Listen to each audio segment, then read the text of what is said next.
Eh bien, bonjour. Je mets le micro très près parce que parfois on m'entend moins bien.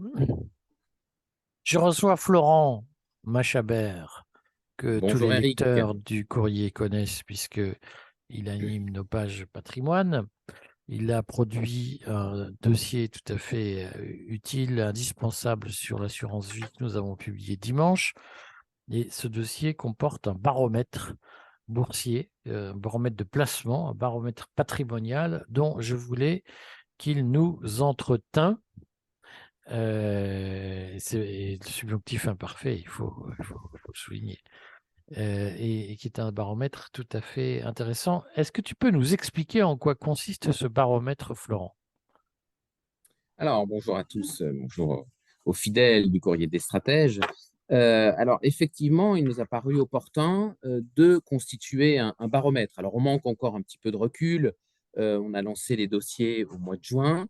Donc, il était intéressant de voir déjà sur 6 mois quasiment la performance des différentes classes d'actifs. En réalité, on reste sur des choses assez génériques. Des différentes classes d'actifs sur un semestre, sur le deuxième semestre de l'année 2022. Et je dois avouer d'ailleurs, on en parlera, que sans dévoiler le contenu de ce baromètre, qu'il y a quelques surprises, mais des bonnes surprises. Alors, en quoi ça consiste? Ça consiste à reprendre finalement essentiellement les conseils que nous avons donnés en matière de placement en métaux précieux et en particulier l'or, mais aussi l'argent et le platine. Ça consiste à regarder également sur le deuxième semestre de l'année les conseils qu'on a prodigués sur une deuxième classe d'actifs qui est donc les actions, hein, une première corbeille d'actions françaises, euh, avec la précaution prise que l'État n'ait pas de siège au conseil d'administration. Mhm. Ensuite, une corbeille d'obligations. En réalité, dans le baromètre, j'ai resserré sur quelques obligations asiatiques. Et puis, compte tenu de la bizarrerie de l'émission par Bercy d'OATI, c'est-à-dire d'obligations indexées sur l'inflation, bah, il a paru intéressant de les mettre aussi en portefeuille, compte tenu qu'on a 6% d'inflation en France, d'après l'INSEE. On peut mettre quelques doutes, mais ça, c'est un autre sujet. Tu veux dire que Et plus de 10%. l'INSEE surévalue l'inflation, c'est ça que tu veux dire? C'est ça. Elle C'est 2 ou surévalue. 3%, mais ils font croire que c'est 6. Voilà. Mais ils ont déjà dit, c'est intéressant parce qu'ils ont dit que le bouclier tarifaire, ils ont avoué que le bouclier tarifaire, en réalité, avait permis de gommer au moins 3 points. Donc, ça veut dire qu'on est effectivement déjà à 2 chiffres. 6 plus 3, voilà, on est quasiment sur évidemment l'inflation de la zone euro, qui paraît plus juste, puisque nos voisins ont ça, on ne voit pas pourquoi les Mmh. compétences de Bruno Le Maire nous épargneraient cela. Quoi qu'elle soit Euh, on, immense. Pas qu'elle soit immense. Ensuite, donc les actions, les obligations, l'or, et puis évidemment, le dossier numéro 7 sur les devises. On avait proposé un panier à tiroir, 4 devises, 5 devises, jusqu'à 8 devises en fonction de la taille des pays qu'on voulait viser ou des fondamentaux des pays. Est-ce qu'on voulait plutôt jouer le pétrole, la pénurie alimentaire ou autre? Et donc, on a mis tout ça dans un tableau Excel, on a suivi ça, et puis surtout, on a proposé 3 portefeuilles, qui est l'approche assez classique hein, Mmh. en la matière, donc la sécession prudente, la sécession équilibrée, la sécession dynamique.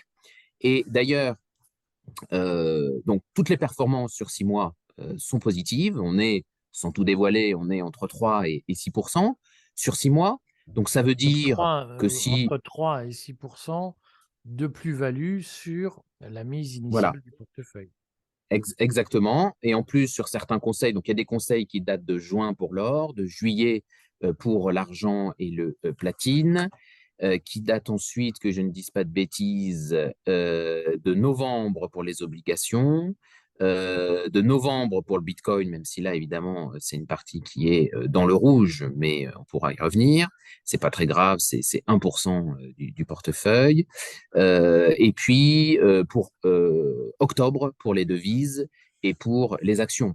Donc, être dans le positif alors qu'il y a certains conseils qui datent d'un mois ou même pas un mois, bon, c'est qu'il y a eu aussi pas un coup de chance, mais enfin, on voit bien que la bourse, par exemple, est en rallye haussier, comme on dit, dans un marché globalement baissier. Il y a un rallye haussier depuis maintenant presque 2 mois. Donc ça, c'est bien. Ceux qui ont suivi les conseils ont profité d'une hausse de, je l'ai calculé dans le baromètre, sur les actions, on est à 13%. Voilà, Mhm. 13%. Donc évidemment, ça vient supporter une bonne partie de la bonne performance. Ensuite, l'or, bon, l'or est à peu près resté à l'équilibre. D'ailleurs, je voudrais faire une petite remarque sur l'or. On dit l'or a perdu de la valeur sur 2022. Alors, plusieurs remarques. C'est vrai qu'on peut être un petit peu déçu par les performances de l'or, compte tenu de la guerre, de l'inflation et de toutes les tensions qu'on a connues. On aurait pu s'attendre à ce que l'or performe davantage. Il a quand même fait depuis le 1er janvier, cette fois, un peu plus de 5%. Donc, il a en gros couvert l'inflation INSEE. Donc, déjà, c'est pas si négatif.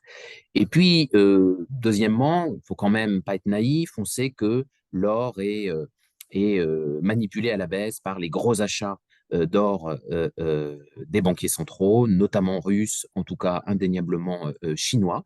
Et donc, lorsque cette phase-là, en fait, de préparation à la dédollarisation asiatique et demain à la dédollarisation mondiale, eh bien, va s'achever, ces manipulations à la baisse qui contribuent à déprécier, à réduire le cours de l'or, à lui imprimer une tendance plutôt flat, plutôt horizontale, bien qu'on ait fait 5% en euros, eh bien, vont s'arrêter. Et c'est là que, lorsque, par ailleurs, la Fed va arrêter de monter les taux, qu'elle va faire ce qu'on appelle le pivot, eh bien, que l'or va vraiment révéler tout son potentiel, quoi, et son statut de valeur refuge. Le Bitcoin, on l'avait mis uniquement évidemment dans le portefeuille dynamique. Alors, je vais peut-être revenir un peu sur la composition des Oui, portefeuilles. parce que les Donc, gens voudraient voilà, savoir comment tu as fait tes choix. tout à fait. Donc, le portefeuille prudent, bon, bah, c'est ce qu'on appelle le portefeuille. Alors, dans les trois profils, on a en gros, et même pas en gros, on a exactement 50% devises et actions et 50% hors obligations. Donc, en gros, on a hors obligations dans ce qu'on va appeler le compartiment défensif ou antifragile, pour reprendre Taleb, c'est-à-dire qui a vocation à bien se comporter, à se comporter positivement dans les périodes troublées. Donc, ça, c'est la partie amortisseur. Et puis, on a de l'autre côté le cash sous forme de devises autres que l'euro, évidemment, pour se débancariser, et actions françaises. Donc, dans ces conditions, on a donc du 50-50, la partie offensive devises-actions et la partie défensive ou antifragile or et obligations. Dans le portefeuille prudent, on a mis uniquement 4 devises à retrouver dans le dossier numéro 7, je crois, et puis notre portefeuille de 10 actions françaises qui ont bien performé. Uniquement de l'or dans les métaux précieux, on a fait simple, et Comment tu as uniquement choisi des... tes actions? Alors, les actions, bah, c'est assez facile. Alors, on n'a pris que du français parce que on a tellement de belles entreprises en France que c'est pas la peine d'aller chercher compliqué. Et en plus, les gens peuvent se les procurer avec un PEA. Ils n'ont pas besoin forcément d'un compte titre. Donc, ça simplifie. C'est fiscalement plus favorable d'avoir un PEA. Donc, voilà pourquoi du français. Comment on les a choisis? Eh bien, on a enlevé, je vous l'ai dit tout à l'heure, les entreprises qui ont à leur conseil d'administration l'État, parce que c'est la ligne éditoriale du courrier des stratèges que, euh, en tout cas, c'est un portefeuille sécessionniste, donc ça ne ferait pas sens d'avoir l'État dans le tour de table. Et puis après, j'ai envie de dire, on panache les secteurs d'activité. Et surtout, on cherche des entreprises qui, évidemment, produisent un petit peu partout dans le monde et vendent partout dans le monde. Voilà. De façon à ce qu'il y ait aussi une diversité à la fois sectorielle et géographique. Dans le portefeuille équilibré, c'est la même base, sauf qu'on rajoute une devise, on rajoute de l'argent, et puis on rajoute les OATI que j'ai évoqués tout à l'heure, ou les OATIE, c'est-à-dire leur équivalent pour la zone euro, qui étant soumise à une inflation, on a le même phénomène. Et dans le portefeuille dynamique, qui est celui qui se comporte le mieux, c'est à noter, hein, c'est pas le portefeuille. Alors c'est assez classique hein, que les performances dynamiques, enfin que les portefeuilles dynamiques enregistrent une meilleure performance parce qu'évidemment il y a plus de risques, il y a plus de volatilité, plus de risques, mais plus de rendement. en tout cas plus de volatilité et plus de rendement, pas forcément plus de risques d'ailleurs. Là, on met 8 devises, donc on va chercher des devises émergentes. On rajoute à l'or et à l'argent du platine, pourquoi pas du palladium, on en a parlé. Un petit peu de Bitcoin à titre d'assurance, hein, c'est vraiment 1% du portefeuille. Et je le rappelle, par rapport au scandale FTX, qu'on détient en propre hein, sur son wallet. On ne confie pas ça à des exchanges, même si c'est même Binance, parce qu'on a vu que lorsqu'il y a un exchange, eh bien, il peut faire l'objet d'opérations frauduleuses, voire partir avec votre argent. C'est ce qui s'est passé. Et puis, donc, des obligations Chine ou ATI. Là, pour le coup, se procurer des obligations émergentes, on en fait la proposition dans le dossier numéro 10, je crois. Techniquement, c'est un peu plus compliqué. Il faut, pour le coup, on ne peut pas se contenter d'un PEA, il faut aller chercher un compte titre ordinaire, CTO, des choses comme ça. Donc, voilà, c'est pour l'épargnant un peu plus aguerri.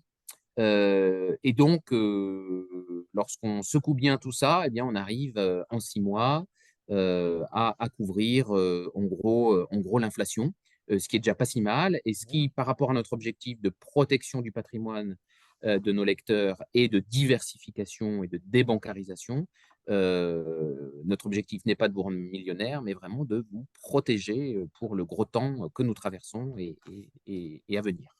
Mais ça n'exclut pas d'aider à enrichir. Une Tout à bonne fait. affaire n'exclut. Tout à fait. Disons que quand on a 2% sur le livret A et qu'en 6 mois, nous, on fait sur le profil dynamique plus du double, bah, c'est déjà bien parce qu'on couvre l'inflation et on ne voit pas son capital chèrement acquis rogner. D'ailleurs, petite remarque, viennent d'être publiées les déclarations de nos ministres et on voit qu'ils sont essentiellement investis en assurance vie, c'est le dossier de dimanche dernier, et en livret d'épargne réglementé à 2%, parfois un peu plus quand ils ont des versions. Voilà. Donc, on voit bien ils n'ont pas, à quelques exceptions près, de personnalités ministérielles passées par la finance ou autres, qui ont parfois des stock options ou un peu de private equity, des choses comme ça. On voit bien que, en fait, ils ont euh, en quantité un patrimoine évidemment très supérieur au patrimoine médian des Français, mais en fait, en qualité, ils ont la même chose. Ils ont les mêmes produits. Ils ont en gros la bonne vieille assurance vie avec les 8 ans d'antériorité fiscale euh, qui vont bien. Et puis, ils ont ensuite des livrets d'épargne très classiques, souvent évidemment bien garnis pour la plupart. Mais c'est extrêmement classique et fondamentalement, ils ne sont pas mieux protégés de l'inflation que monsieur et madame tout le monde. Concrètement, ce baromètre, donc donc, ce baromètre qui est en fait le panier type de Oui. placement que tu recommandes pour aller vite, tu vas le mettre à jour tous les combien de temps et est-ce que c'est un document que tu vas suivre dans le temps pour accompagner les épargnants? Voilà, c'est ça. L'idée, c'est de faire un suivi. Euh, donc, on n'est pas dans le conseil personnalisé, ça c'est important au regard de la législation française, hein. On est dans de la théorie économique appliquée. Mhm. Et donc, sans faire de conseil personnalisé, l'idée c'est évidemment maintenant de suivre ces 3 portefeuilles une fois par mois, chaque premier dimanche du mois, en gros, c'est-à-dire il sera mis en annexe du dossier, du premier dossier de chaque mois. Donc là, la prochaine mouture sera début janvier, le 1er janvier, je crois, 2023. On fera un point par rapport aux performances de début décembre. D'accord. Bah, Voilà, écoute, donc, on donne rendez-vous, il y a un rendez-vous mensuel en début voilà. de mois pour tous ceux qui veulent s'étalonner par rapport aux propositions que tu fais et en même temps voir comment toi, en tant qu'épargnant, tu mets en pratique les conseils que tu donnes. Donc, mise à jour mensuelle dans ton Voilà. dossier euh, publié sur la boutique du courrier. Voilà. Et dernière remarque, le dossier sur l'or étant celui qui a été le plus plébiscité, il va y avoir une mise à jour, un petit addendum, bah, ça sera le prochain dossier, le 18 décembre. J'ai reçu beaucoup de questions de lecteurs sur l'entreposage de l'or. C'est bien beau de l'acheter, mais après, on en fait quoi? Et donc, je vais faire un petit complément sur l'entreposage de l'or.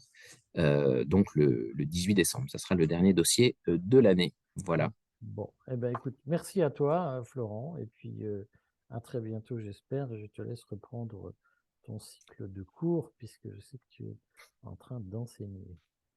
Exactement. Merci. À bientôt. À bientôt.